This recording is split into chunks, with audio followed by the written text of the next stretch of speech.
What's up, everyone? We're back with Chapter 8 of Book 1 of the Royal Ranger series. If you remember, in the last chapter, Gillen, Holt, Pauline, Cassandra, and Horace were all discussing the prospects of Maddie, Cassandra and Horace's daughter, the Crown Princess, becoming an apprentice ranger. Wasn't a whole lot of agreement between some of the parties there, and so at the end of last chapter, Holt says that he has something he wants Maddie to show to Gillen. And that's where we left off, so let's get into it in Chapter 8. Holt, Gillen, and Maddie stood in the weapons practice yard of the Araluan Battle School. For the purposes of this demonstration, Holt had requested that Horace and Cassandra stay away. He knew there was friction between the girl and her parents, and he didn't want to interfere with her concentration. Maddie looked curiously at Holt. She wasn't sure what was going on, but she'd watched him set two old jousting helmets on posts about 70 meters from where they stood. He smiled at her. "Gillen is interested in a potential new weapon for the Corps," he told her. "I thought you might be the best person to demonstrate it." "You mean the sling?" she said, glancing down at the double leather thongs in her right hand. When he arranged her temporary release from detention, Holt asked her to bring her sling and a supply of the ammunition she used. "Exactly. Now, Gillen, would you agree that this would seem to be the optimum range for shooting at an armored man?" Gillen nodded.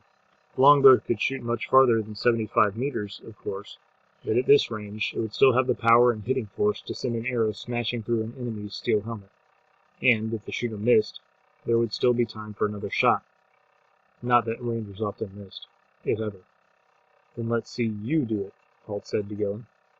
Gillen raised his bow and, with a smooth automatic action that came from years of practice, brought an arrow from the quiver over his shoulder and laid it on the string. Without seeming to take aim, he raised the bow, drew, and shot. They heard the resounding clang as the arrow hit the left-hand helmet, punching through the steel at what would be forehead level.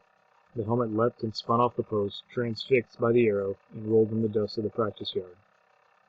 "Slow," said Holt. Gillen turned a pained eye on him. "I'd like to see you do better," he challenged. Holt allowed himself a faint smile. "Unfortunately, I've left my bow in our apartment," he said. And Gillen sniffed. Holt glanced at Maddie. "So we'll leave the second target to you, young lady." Maddie slipped the loop at one end of the sling around the middle finger of her right hand, then gripped the plaited end of the other thong between her thumb and forefinger. As she did this, she took a lead shot from the pouch at her belt and fitted it into the leather patch in the middle of the sling. Holt noted with approval that she did so without looking. Her eyes, slightly narrowed, were focused on the helmet at the far end of the practice yard. She turned side on, advancing her left leg toward the target, and let the shot dangle behind her body, at the end of the two thongs. She swung the sling in a slow, pendulum motion several times, making sure the shot was firmly settled in its pouch. She pointed her left arm and hand toward the target, then whipped her right arm up in an overhand throwing action, her arm moving in a rapid arc about 20 degrees from the vertical, and her body following through on the cast. As she reached the point of release, she let go of the knotted end from between her thumb and forefinger. The shot flew out of the sling, the power of her throw magnified several times by the extra length and leverage that it added to the action. Clang! The second helmet spun crazily on the pole, then came to rest on a drunken angle. Gillen nodded, impressed. "Not bad." He led the way down the practice yard to examine the result of her throw. There was an enormous dent in the helmet, also at forehead height. Some traces of bright silver metal were sprayed across the steel. "It didn't penetrate," he said, chewing his lip thoughtfully. Holt touched the massive dent in the helmet. "No. But would you care to have your head inside that helmet when this happened?" "It definitely wouldn't do the wearer a lot of good," Gillen conceded. He rubbed his finger on the splash of silver metal. "What are you using as ammunition?" he asked. Maddie took another projectile from the pouch at her belt and handed it to him. Gillen was momentarily surprised at the weight. "Lead shot," she said. "That seems to do the trick." He held out his hand and she passed him the sling. He examined it. "So simple," he said, "and so deadly." He handed it back. "You use a different technique from your mother's. I seem to recall that she spun it round and round horizontally." He demonstrated, waving his right hand above his head in a flat circle. Maddie shrugged disparagingly. "Not a good technique," she said. "I don't know how she ever hit anything. It's so hard to judge when you're spinning it horizontally." "Oh, she hit plenty of things," Holt told her, "but she had to practice for hours to get any sort of accuracy." This is more efficient, Maddie said, and besides, if you stand up whirling the sling around your head 2 or 3 times, you're making a target of yourself. Good point, Holt conceded. How many shots can you get away in a minute? Maddie pushed out her bottom lip uncertainly. I have no idea, she said. I've never timed myself. Then let's see, shall we? Holt told her. He stopped and picked up the helmet Gillen shot, pulling the arrow loose and returning it to the Ranger Commandant. Then he replaced the helmet on its post and gestured for Maddie to return to the shooting line. All right, alternate between the two and we'll see how fast you are, he told her. But remember, fast is no good if you aren't accurate. If you got a big, nasty Iberian pirate coming at you with a cutlass, it's no good missing him 5 times in rapid succession. Better to hit him once, slowly. She smiled at him. Point taken. She set her feet, reached into the ammunition pouch, and loaded a shot into the sling. Once again she let it swing slowly back and forth for a few seconds. Begin, Holt called. Gillen's lip moved as he silently began counting off the seconds. She let fly with the shot, and before it struck the target she was loaded another into the sling. This time she didn't bother with those short preliminary swings, but brought her arm up and over almost immediately. As she released, they heard the clang of her first shot hitting home. Then she was reloading and snapping her arm up and over once more, aiming at the first target again. Clang, clang, clang, clang. Stop shooting, Holt called as Gillen threw up his hand.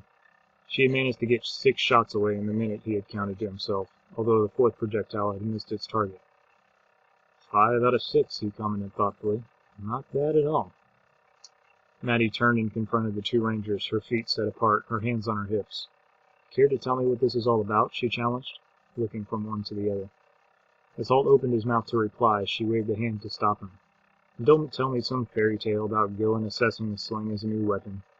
If you were really interested in the sling, why would you care about how fast I can shoot? Gillen and Holt exchanged a look.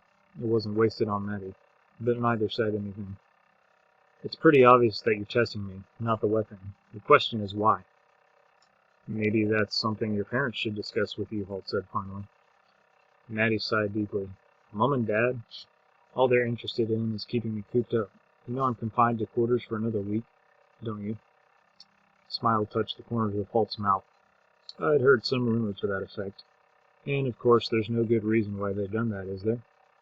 Maddie rolled her eyes and sighed resignedly. Oh, all right. Maybe I did sneak out and go hunting once or twice. Holt raised an eyebrow, and she amended the statement. 5 or 6 times, then. Maybe I was just a little cheeky when they talked to me about it. The eyebrow, which had just returned to its normal position, went up again. All right, maybe I was a little more than that, she admitted.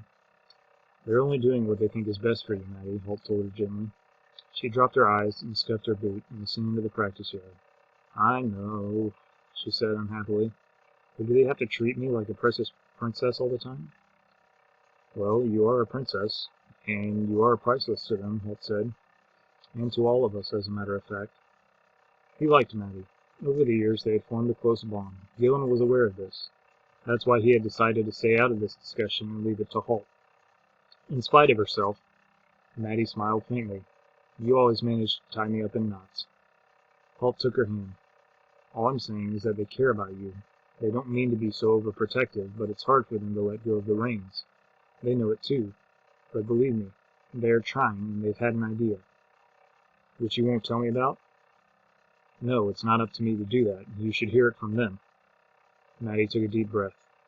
Well, let's go back to the keep and they can tell me, she said, assuming I passed whatever tests you just set me. Holt looked at Gillen. I think she passed, don't you? Gillen smiled at the young princess. Oh, yes, I think so. Alright, so that's it. Into chapter 8. Holt and Gillen testing Maddie out with a sling.